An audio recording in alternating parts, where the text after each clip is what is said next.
Il est 18h30 sur Aloula et c'est le journal. Voici les grands titres de l'actualité. À la une de l'actualité ce soir, Sa Majesté le roi Mohammed VI, président de la Fondation Mohammed V pour la solidarité, qui donne ses hautes instructions pour que les centres réalisés par la Fondation dans les domaines de prise en charge médico-sociale et de la formation soient mis à disposition des populations démunies bénéficiaires. La nouvelle charte de l'investissement, un tremplin pour relancer la compétitivité et booster l'activité des TPME, avec à la clé une sérieuse volonté de porter la part de l'investissement privé aux 2/3 de l'investissement total à l'horizon 2035. Décryptage à suivre ce soir avec l'invité du journal, Jedlen Nabil, professeur universitaire à l'ENCG.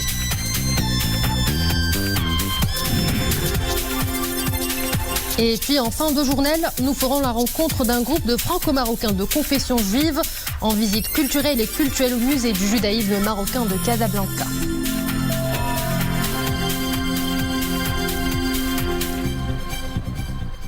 Madame, Monsieur, bonsoir. Avant de développer ces titres, ce message de compassion adressé par Sa Majesté le roi Mohammed VI à Sa Majesté Elisabeth II, reine du Royaume-Uni, suite à sa contamination au coronavirus. Dans ce message, Sa Majesté le roi affirme avoir appris avec une vive émotion la nouvelle de la contamination de la reine Elisabeth II au coronavirus, lui faisant part de ses vœux de prompt et plein rétablissement. On le disait en titre, Sa Majesté le roi Mohammed VI, président de la Fondation Mohammed V pour la solidarité, a donné ses hautes instructions pour que les centres réalisés par la Fondation dans les domaines de la prise en charge médico-sociale et de la formation soient mis à disposition des populations démunies bénéficiaires. Les hautes instructions royales interviennent dans le contexte de renforcement de l'offre sanitaire publique et de réduction de l'impact socio-économique de la pandémie sur les populations qui vivent en situation de précarité. Le texte du communiqué de la Fondation avec Mohamed Aït-Shgar. Initié sous la haute bienveillance de Sa Majesté le roi Mohammed VI, le démarrage immédiat concerne 11 nouveaux centres dont les travaux de construction et d'équipement ont été achevés pour la plupart en 2021 dans 6 villes du royaume. 11 nouveaux centres qui interviennent dans le cadre des programmes d'élargissement de l'accès des populations défavorisées aux soins de santé de proximité, à la prise en charge des besoins spécifiques, à l'accès à la qualification professionnelle, ainsi qu'à l'accompagnement pour le renforcement des capacités des femmes. Il s'agit notamment de projets de grande envergure et de structures médico-sociales qui relèvent de 2 programmes importants de la Fondation dans les domaines de la santé et du handicap. Le premier, celui des centres médicaux de proximité Fondation Mohammed V pour la solidarité. Et le deuxième, c'est le réseau du Centre national Mohammed VI des handicapés. Sur les 12 centres médicaux de proximité prévus, 2 étant déjà opérationnels à Rabat et à Casablanca depuis 2019, 2 autres nouveaux centres ouvriront leurs portes à Bni Makada à Tanger et dans la ville nouvelle d'Al-Rahma. En ce qui concerne le réseau du Centre national Mohammed VI des handicapés, ce sont 2 nouvelles sections régionales de Tanger et d'Agadir qui démarreront leurs activités pour porter à 8 le nombre de centres opérationnels sur le territoire national. Enfin, un centre des maladies chroniques spécialisé dans le traitement du diabète viendra consolider l'offre en la matière dans la ville de Fès. S'y ajoute l'école de deuxième chance de Bmsik, qui permettra aux jeunes de 12 à 20 ans, sans diplôme et sans emploi, de reprendre pied et de construire leur projet professionnel d'insertion. D'autres projets sont réalisés par la Fondation Mohammed V pour la solidarité, 3 centres de formation et de renforcement des capacités des jeunes et des femmes à Fahsanjra, un centre de proximité pour la femme et l'enfant à Mars el-Khir dans la préfecture de Srirat Mara et un centre pédagogique pour la réhabilitation auditive à Tanger. La nouvelle charte de l'investissement, un nouveau souffle au secteur de l'investissement au Maroc, une vision transversale pour créer de la richesse, des emplois, améliorer la compétitivité des entreprises et lutter également contre les disparités territoriales. Les points et les chiffres clés de ce grand chantier avec Zakaria Moukine-Billah et Iman Ablou. La nouvelle charte de l'investissement, un projet ambitieux pour une économie compétitive et durable. S'inscrivant dans l'esprit du nouveau modèle de développement Le projet se fixe comme objectif d'inverser la tendance actuelle de l'investissement. Aujourd'hui, l'investissement privé représente près d'un tiers seulement de l'investissement total. L'investissement public représentant les 2 tiers. La nouvelle charte prévoit ainsi de porter la part de l'investissement privé aux 2 tiers de l'investissement total à l'horizon 2035. Création d'emplois, promotion d'un développement équitable des territoires et priorisation des secteurs porteurs pour l'économie nationale, tels sont les objectifs majeurs assignés à la nouvelle charte de l'investissement. 4 dispositifs de soutien seront mis en place. Un dispositif de soutien principal, un dispositif de soutien aux projets stratégiques, un autre de soutien aux TPME et un 4e de soutien spécifique au développement des entreprises marocaines à l'international. D'abord, le dispositif de soutien principal. Il est composé de primes communes, de primes territoriales et de primes sectorielles. Les primes communes sont au nombre de 6 pour un dispositif qui offre un appui à hauteur de 15% pour encourager la création d'emplois, l'équité genre dans l'emploi et les acteurs économiques primo-arrivants. C'est le cas notamment des fabricants de batteries électriques pour voitures et des fabricants de semi-conducteurs. Des secteurs qui sont de nature à affirmer la souveraineté technologique sur des segments stratégiques de l'industrie automobile.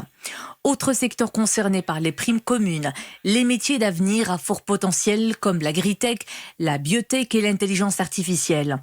La substitution aux imports afin d'améliorer la balance commerciale du Maroc et renforcer la souveraineté nationale. Et enfin, la prise des investissements axés sur le développement durable, notamment au niveau social et environnemental. La charte prévoit également une prime territoriale additionnelle qui vise à encourager l'investissement dans les provinces les moins favorisées. La démarche consiste dans un premier temps à classer les 75 provinces et préfectures nationales en fonction de 3 indicateurs. Le PIB par habitant, le taux de chômage et le taux de pauvreté. Les avantages pour les provinces peuvent atteindre 10 à 15% du dispositif de soutien en fonction de ces indicateurs. Une prime sectorielle additionnelle accorde des incitations en vue de dynamiser les secteurs porteurs à hauteur de 5%. C'est le cas des industries automobiles, l'agroalimentaire, le textile, le tourisme et les industries culturelles, la logistique, le transport numérique, les énergies renouvelables et l'offshoring. La nouvelle charte de l'investissement prévoit enfin des mesures d'appui exclusives pour les projets à caractère stratégique, tels que les industries de la défense ou pharmaceutiques. Un projet d'investissement qui ambitionne de booster l'investissement privé pour porter sa part dans l'investissement global aux 2 tiers à l'horizon 2035. C'est très ambitieux. Pour un nouveau décryptage, ce soir avec nous en direct depuis Tanger, le professeur Jidlan Nabil. Professeur, bonsoir. Vous êtes professeur universitaire d'économie à l'École nationale de commerce et de gestion de Tanger. Donc, la nouvelle charte vise à donner un véritable coup d'accélérateur à l'investissement privé. Quels seront les mécanismes pour y parvenir, professeur ?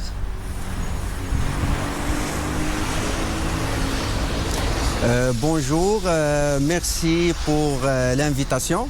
Je tiens à rappeler d'abord que pendant ces 15 dernières années, le Maroc a réalisé des avancées très notables et louables en termes d'investissement. D'ailleurs, le taux d'investissement au Maroc a atteint pendant ces 15 dernières années 30%, contre seulement 20% au niveau international. Ça, c'est très important de le rappeler. Malheureusement, les 2 tiers de ces investissements sont publics, ce qui veut dire que la part réservée à l'investissement privé est d'1 tiers seulement. Dans le cadre du nouveau projet d'investissement, nouveau modèle de développement économique, le Maroc s'est fixé comme objectif d'atteindre un taux de 2 tiers de l'investissement privé dans l'investissement global. Alors, comment on pourrait y parvenir ? Selon le ministère, je vais rappeler 3 éléments importants. Premièrement, cette charte fait partie de tout un arsenal juridique qui vise l'augmentation de l'investissement de façon globale et l'investissement privé de façon très particulière. C'est pour cela que cette charte serait très lisible pour les investisseurs avec des principes clairs qui devraient normalement contribuer en partie au renforcement et à l'amélioration du climat des affaires. Ça, d'un part. D'autre part, cette charte comporterait en elle-même un mécanisme de soutien adapté à l'économie nationale, aux particularités marocaines, mais également à chaque région. C'est-à-dire que cette charte serait capable de renforcer l'investissement au niveau national, l'investissement privé au niveau national également, mais d'un autre côté, il serait capable d'améliorer l'attractivité de l'économie marocaine pour les investissements directs étrangers. Troisièmement, cette charte cible, entre autres les petites et moyennes entreprises. Vous savez, dans les pays émergents comme au Maroc, le tissu industriel est composé surtout de PME. Et donc, cette charte vise cette catégorie d'entreprises pour justement porter la part de l'investissement privé à 60% comme ciblé dans le nouveau modèle de développement Justement, en parlant du nouveau modèle de développement, quels sont les points de convergence de cette nouvelle charte avec le nouveau modèle de développement ?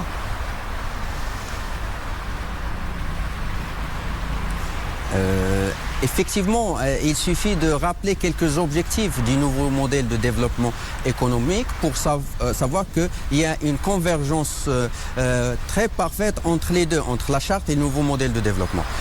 Premier objectif, c'est de porter l'investissement, déjà d'encourager l'investissement créateur d'emplois. C'est un objectif porté aussi bien par le nouveau modèle de développement que par la charte d'investissement, la nouvelle charte d'investissement. La valeur ajoutée également, dans la charte, on vise à augmenter le PIB par habitant d'un taux sur les 15 dernières années de 3% à 6% les prochaines 15 années, donc d'ici 2035. Il y a aussi la question de l'équité territoriale. Dans le nouveau modèle de développement économique, on vise assurer un minimum d'équité territoriale en termes de création de richesses, mais également de création d'emplois. Il y a la question également de la souveraineté nationale. Le nouveau modèle de développement économique recommande de cibler un certain nombre de secteurs stratégiques pour assurer une certaine souveraineté nationale. Par exemple, dans le secteur pharmaceutique, on le rappelle parce qu'on vit la période de pandémie, la Covid-19, mais également dans le secteur des énergies renouvelables, mais également on peut rappeler les nouvelles technologies de communication d'information. Voilà, ce sont des secteurs très importants. Ils sont visés aussi bien par le nouveau modèle de développement économique que par la charte. Un dernier point est très très important, c'est que les deux ont le même horizon. Les objectifs du nouveau modèle de développement économique sont fixés pour 2035 et la même chose pour la charte, la nouvelle charte d'investissement. Donc voilà des points qui nous montrent que la nouvelle charte d'investissement s'inscrit complètement dans le nouveau modèle de développement économique. Et dans le projet de la charte, il est également question de primes communes, de primes additionnelles, territoriales et sectorielles. De quoi s'agit-il au juste, Monsieur Jdlan ? Voilà, comme j'ai déjà dit, j'ai rappelé que parmi les objectifs de la charte et du nouveau modèle de développement économique, il y a le fait d'assurer une certaine équité territoriale, donc en termes de répartition de richesses, en termes de création d'emplois, et donc tout ça pourrait passer en partie par la répartition, une répartition de l'investissement, et l'investissement privé en particulier. Et donc, le gouvernement compte instaurer quelques primes territoriales qui vont encourager les investisseurs à investir dans des régions où il n'y avait pas quand même une certaine attractivité auparavant. Donc ceci est très très important parce que par la suite, ça va créer un certain cycle vicieux qui va attirer d'autres cycle vertueux qui va attirer d'autres investissements, ainsi de suite. Et donc, la nouvelle charte d'investissement vise aussi bien l'équité territoriale que un certain encouragement d'investissement vers des secteurs bien stratégique. J'ai cité un certain nombre de secteurs, pharmaceutiques, l'ENTEC, les énergies renouvelables, ainsi de suite. Et donc, pour encourager l'investisseur privé à prendre plus de risques dans ce type de secteurs qui sont très risqués par définition. Hein. Donc, le gouvernement a instauré un certain nombre de... Je rappelle que vous êtes professeur universitaire à l'ENCG de Tanger. Et justement, pour encourager ces petites et moyennes entreprises, le Maroc investit gros dans les plateformes industrielles. Elles attirent de plus en plus les entreprises nationales, mais également d'autres firmes internationales. L'exemple de ce soir nous vient de l'Atlantic Free Zone d'Orknetra, qui compte des unités industrielles de tout genre. Nordin Saber, Zakaria Mouqin-Billah et Iman Eblou. C'est l'une des 2 unités de production de jantes en aluminium du groupe chinois Discastal. Installée à l'Atlantic Free Zone de Kenitra, l'unité fait travailler 1350 employés avec une capacité de production de 6 millions de pièces annuellement. Le groupe chinois avait déjà investi 3,5 milliards de dirhams pour ces 2 usines, des projets qui ont vu le jour grâce aux facilités accordées aux investisseurs. L'Atlantic Free Zone de Kenitra est une zone industrielle intégrée qui s'inscrit dans le plan d'accélération industrielle. La plateforme étalée sur une superficie de 500 hectares comprend 41 entreprises dans le domaine de l'industrie automobile. Cette zone franche a permis l'année dernière de générer 21 milliards de dirhams d'exportation, soit près du quart des exportations nationales. Preuve de la confiance des investisseurs, les projets se multiplient. À ces 2 unités de production de jantes va bientôt s'ajouter une 3e. Un projet d'1,8 milliard de dirhams et d'une capacité de production de 10 millions d'unités. 766 emplois directs seront créés. Les orientations royales pour la nouvelle charte de l'investissement vont permettre de développer davantage le marché du travail. La charte est de nature à drainer de plus en plus d'investissements étrangers.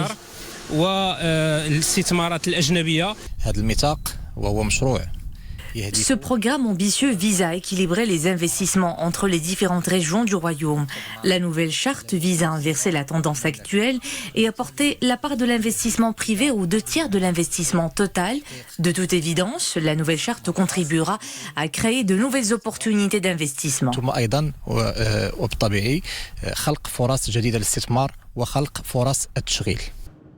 Dédié principalement au secteur automobile, l'Atlantic Free Zone de Kenitra est un facteur clé pour les investissements nationaux et étrangers. Son concept s'appuie sur une politique de compétitivité associée à une offre de services permettant de répondre aux besoins des investisseurs. Une importante délégation de la CEDEAO, Communauté économique des États de l'Afrique de l'Ouest, conduite par le président du Parlement de cette organisation économique régionale, s'est rendue à Laayoune pour une visite dans les provinces du Sahara marocain, appelée aujourd'hui à devenir un véritable hub économique en Afrique de l'Ouest et un tremplin des échanges sud-sud. Le président du Parlement de la Communauté économique des États de l'Afrique de l'Ouest a notamment salué le leadership de Sa Majesté le roi Mohammed VI dans le continent africain.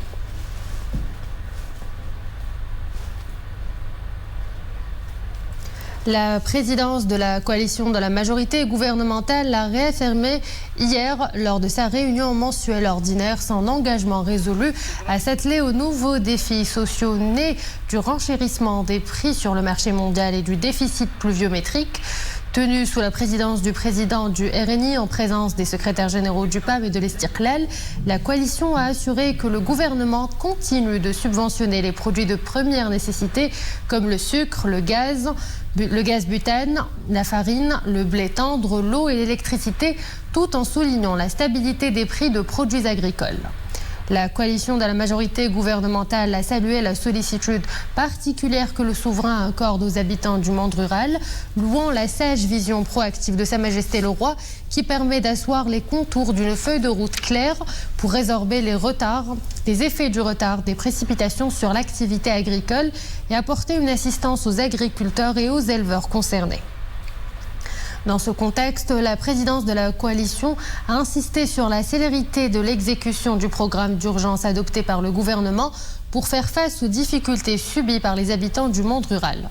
La présidence de la coalition a également souligné l'attention royale particulière accordée aux questions d'investissement. Covid-19, le point sur la situation épidémiologique et sur l'opération vaccinale. La décrue se poursuit. 357 nouveaux cas et 16 décès dénombrés pendant ces dernières 24 heures. Les cas sévères ou critiques ont atteint 25 en 24 heures.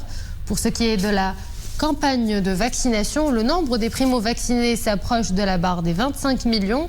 Celui des personnes ayant reçu 2 doses s'élève à plus de 23 185 000 personnes et plus de 5 610 000 personnes ont déjà reçu les 3 injections du vaccin. Retour aux sources pour un groupe de juifs marocains de France. Ils profitent enfin de la reprise des vols internationaux pour retrouver la terre de leurs ancêtres. Un retour aux sources comme il se plaît à l'appeler et comme il se plaît surtout à appeler ce voyage culturel et cultuel. Dans la première escale a été le musée de judaïsme marocain de Casablanca. Dominique Orlando et Mohamed Laroui. Le concert le plus authentique. Ils forment un petit groupe d'une vingtaine de personnes, des hommes et des femmes, tous venus du sud de la France. Ils sont au Maroc depuis quelques jours, sur les traces de leur enfance, quand ils ont eu la chance d'y être nés, sur les pas de leurs ancêtres, qui, bien qu'installés loin du royaume, n'ont jamais cessé de veiller et de chérir leur unique et seule patrie. Alors en fait, j'ai toujours été bercée par les histoires de mon père depuis ma plus tendre enfance. Et donc il nous racontait sa vie au Mela. Il habite à Meknès, il a grandi à Meknès et j'avais toujours beaucoup d'histoires. Et j'ai toujours voulu retourner pour enfin voir de mes propres yeux. C'est mon époux qui est originaire du Maroc, sa maman est de Casa, son papa de Marrakech. C'est important de revenir pour eux aux sources et de redécouvrir les moments qu'ils ont partagés, leur enfance, de redécouvrir les quartiers dans lesquels ils ont grandi, de retrouver leur école, les jardins, comme j'ai pu le constater parmi les gens qui étaient avec moi. La plupart d'entre eux sont responsables de leur communauté à Béziers, à Sète ou à Montpellier. Leur appartenance marocaine y est aussi tout naturellement relayée durant leurs nombreuses réunions hebdomadaires. Ils ont pu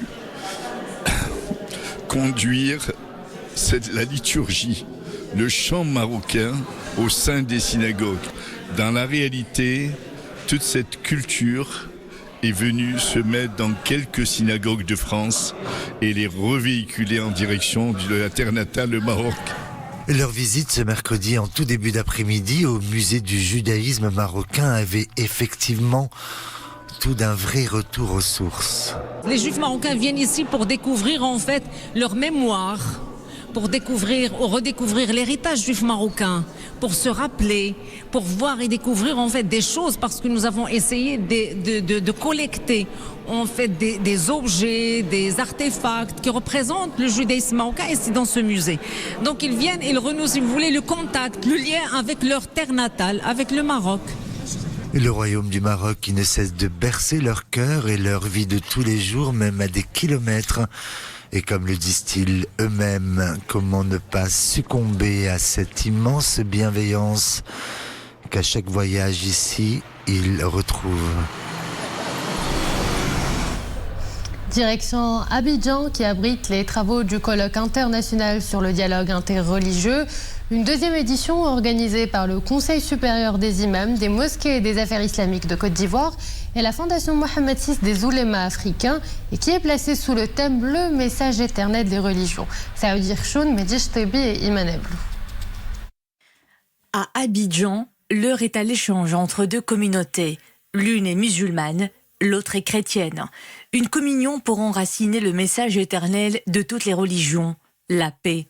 C'est en effet la mission que le colloque international sur le dialogue interreligieux fait sienne, sous l'égide de la Fondation Mohamed VI des oulémas africains. Le commandeur de croyants, Mohamed VI, la Yahfazo, la Yati Umran Tawila, et qui a réuni tout le monde pour les mettre sur le bon chemin et sur l'enseignement coranique, sur l'enseignement islamique authentique, pour qu'il y ait la paix, pour qu'il y ait la coexistence pacifique interreligieuse, non seulement en Afrique, mais dans le monde entier. Et il est en train de propager et le message de ses ancêtres, qui est le prophète Mohammed sallallahu alayhi wa sallam. 5 grands axes guident les travaux de l'événement, parmi lesquels le rôle de la famille, de l'école et de la société civile dans la propagation du message universel des religions face au phénomène de la radicalisation et de l'extrémisme religieux violent. Dans cette partie du continent, en particulier l'Afrique de l'Ouest, il y a aujourd'hui beaucoup... Le rôle de la famille et de la société est enraciné dans l'identité des Africains. Il leur permet d'avoir une éducation qui promeut les valeurs de paix et de tolérance. Cette thématique est au cœur de nos travaux. Nous évoquerons également le rôle de la société civile dans la promotion de ces valeurs essentielles. Musulmans et chrétiens. Le dialogue se poursuivra jusqu'à vendredi, avec la participation de plus de 600 personnalités de notoriété internationale, dont les présidents et membres des 34 sessions de la Fondation Mohammed VI des Ulama africains. L'adoption de la déclaration de paix d'Abidjan sera le point d'orgue du conclave. Et voilà, c'est la fin de cette édition. Merci à vous de l'avoir suivi. Excellente soirée sur Aloula. À demain.